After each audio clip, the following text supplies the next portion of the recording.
Welcome once again to Moments with Dr. Steve. I'm Dr. Steve Bonenberger, and we are delighted that you have indeed welcomed and invited us into your life, wherever we find you on this day. Wherever you are across the globe, we send you grace and peace and courage. On this day in our universe, we talk through gates of fire, and we're in the very beginning conversation, volume one, wingless flight. Wingless flight is my definition of faith. You can go to saintalegiance.org. You can make a small or large or whatever size contribution to the ministry. If it's $1 or $10, we don't care. We wish to be able to connect with you and get a copy of this great book. And on this day, we're going to talk about an orphan, a drunk, and a fulfilled life dream. An orphan, a drunk, and a fulfilled lifelong dream. Through Gates of Fire, Volume 1, Wingless Flight. My definition of faith is wingless flight. Begins with a young child that is orphaned. Flash Bastion, the messianic child, enters the world on a dark and wind-chilled January night, and 2 nights later, unexpectedly, his parents are killed in a tragic automobile accident, and the boy wonder, who is filled with intelligence and the recipient of a moral trust fund. There's something we don't talk about, but that we develop in the book, is orphaned on day 3+ and clocking of his life. And now cue a drunkard and a woman who wishes to be a mother. Tommy and Basil, there are their names, and you'll learn more about them as we plow along. And these two, a caring woman married to a worthless drunkard, fill the void that has been chasmed in this young child's life. Filling voids. God chooses weird and seemingly inaccurate people then to fill voids, doesn't he? If Flash the baby could have pre-selected his adoptive parents, the reasonable choice would have been educated people of means and status and filled with community standing. If Flash the baby wonder could have had say and then had sway on his own behalf, he would have chosen a family of means and political clout.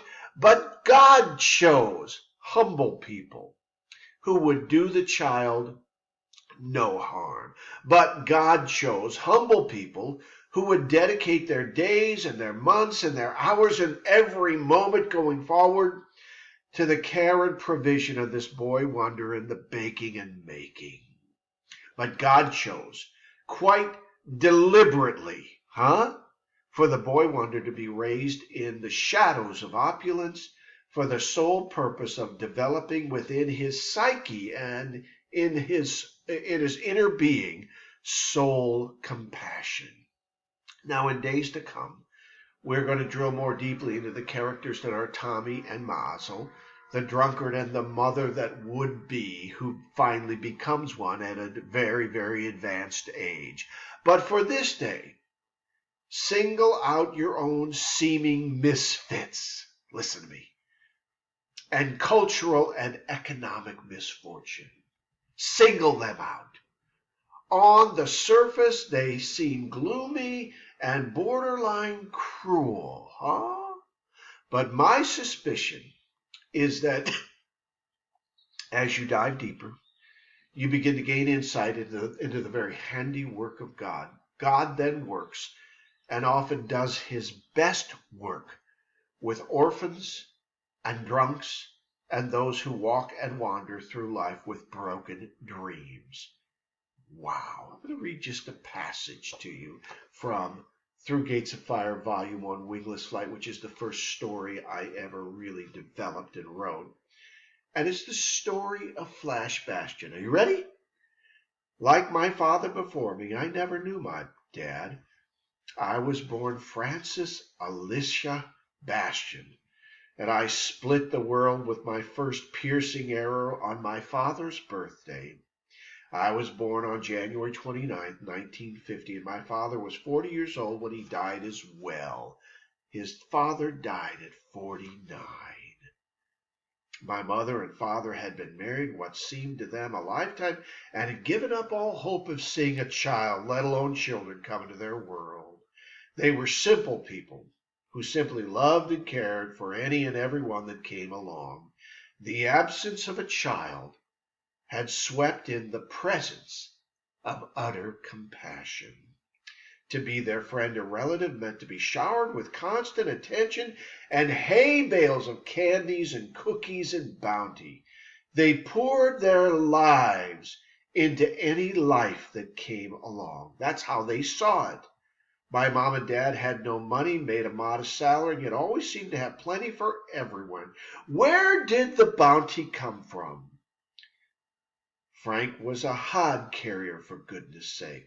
All who knew them speculated that either Frank or Allie, which is how they were known, were members of the mob, or they had some rich uncle who sent them abundant checks every single week. Frank and Allie lived in real time the secret daily code. We're going to get into that in days to come. Go to stalegious.org, pick up a copy of Through Gates of Fire, Wingless Flight, and we'll start this conversation and chat together. We're building a global cultural conversation. We want you to be a part of it. Go to stalegious.org, leave us a note, many do, and we'll start this conversation with you. Work through the material with us. Till next time. I'm Dr. Steve Bonneberger, and this is Moments with Dr. Steve. Travel far.